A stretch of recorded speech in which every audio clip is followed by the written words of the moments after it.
Happy New Year, everyone. Thank you for tuning in. I am so glad it's 2020. And I wish it wasn't. 2019 was one of the most difficult years I could think of. It went from the beginning to the last end was just a bad year for me. And I will never forget it. From April, my husband almost died. Ended up in a hospital. And it was one of the most scary things I've experienced with him in our 12 year of marriage. And then that was April. And May was our wedding anniversary. And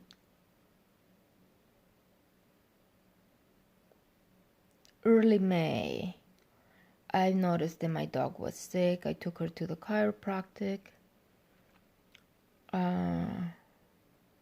She didn't get better. Finally took her to the vet.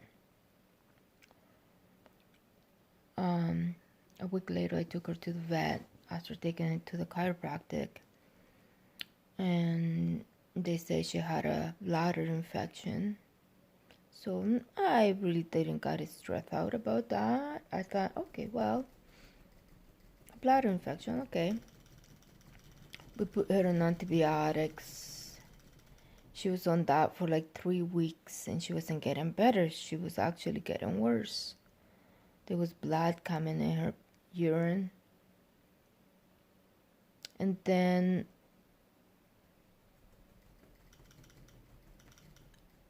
I took her to emergency.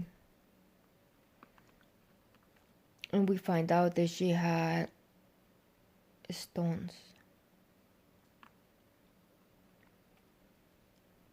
And they were so big that she could never pass them. And the only way for her to come out of this was through surgery. So I tried to book a surgery as soon as possible. I was so scared. And so we booked her surgery for June 12th. June 12th, she goes in, and I am so scared and terrified. And my dogs have always been very healthy. Never had any problems at all. So, but June 12th, I'm very stressed out. Like, I am really scared. Which I wish I would have controlled my emotions a little bit better for her. Because dogs they can read your fears. And I took her there and I asked the vet to make sure she was very comfortable. I didn't want her to be stressed. So I said I'd rather her be dopey than having a panic attack. So,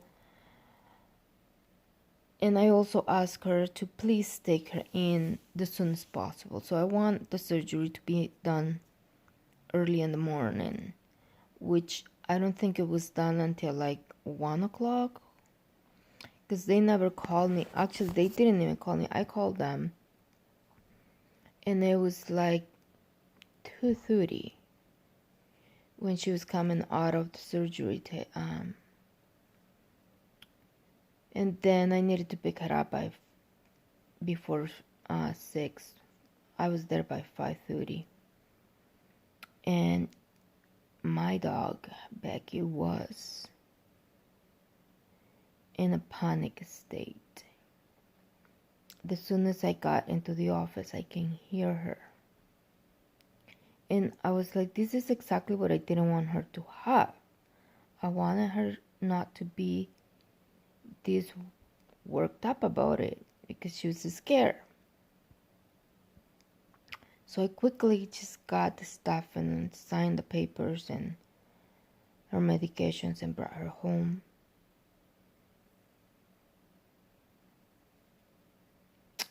And I slept with her for a few days. I think it was like 3 or 4 days. And after that, my back was hurting so much that I wanted to go back to my bed. So I don't think she was ready for that. I think because she wasn't feeling well yet. She'd look okay. But now that I think back, I'm like, probably she wasn't feeling well yet. But at the same time, I couldn't sleep on the floor no more. So that was the beginning of her journey.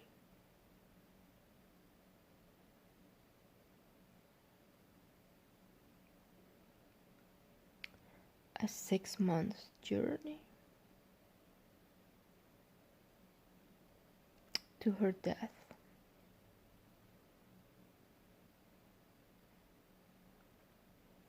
And I miss her terribly. I feel guilty.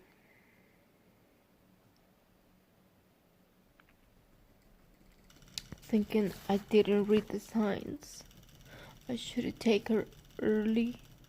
But it was so hard. Like, maybe I gave her the wrong food.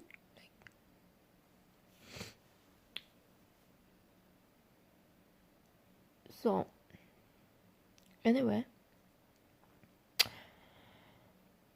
That was a long journey. So, on August, when I took her in July for her pancreatitis, when they diagnosed her with pancreatitis,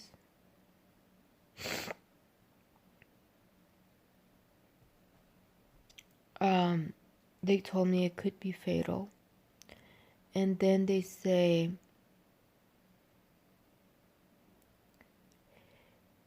she might get well in 4 weeks. So in 4 weeks they did a blood test. The first blood test that they did with pancreatitis, her enzymes were up to 898, and regulars should be from 70 to 200. So they were quite elevated. And a month later, in August 4th, they did that blood test again, and her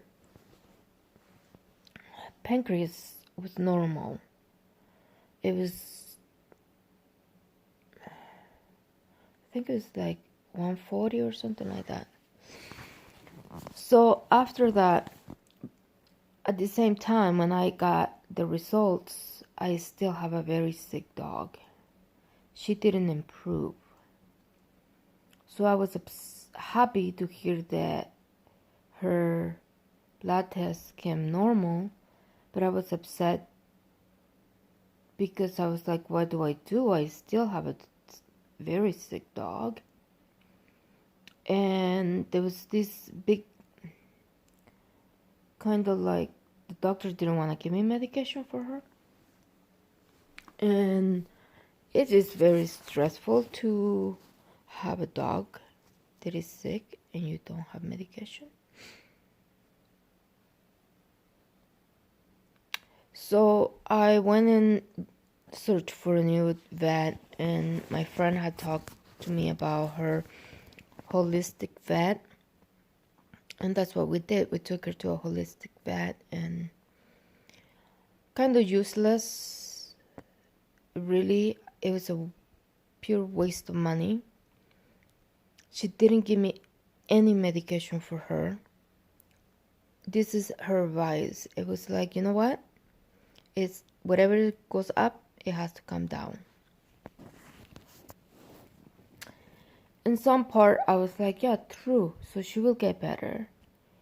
But she didn't give me anything. So everything that all the holistic medications that Becky took was because I did a lot of research and I was on this Facebook group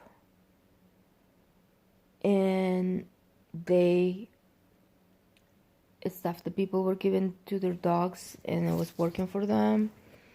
One of them being Slippery Elm. And so it was a useless waste of money to have this doctor. And to think that I needed to drive for an hour to go and see her with 3 dogs. And not once she did one thing. And for Becky, that was useful or helpful. So the only thing that she would do that the other one wouldn't was to prescribe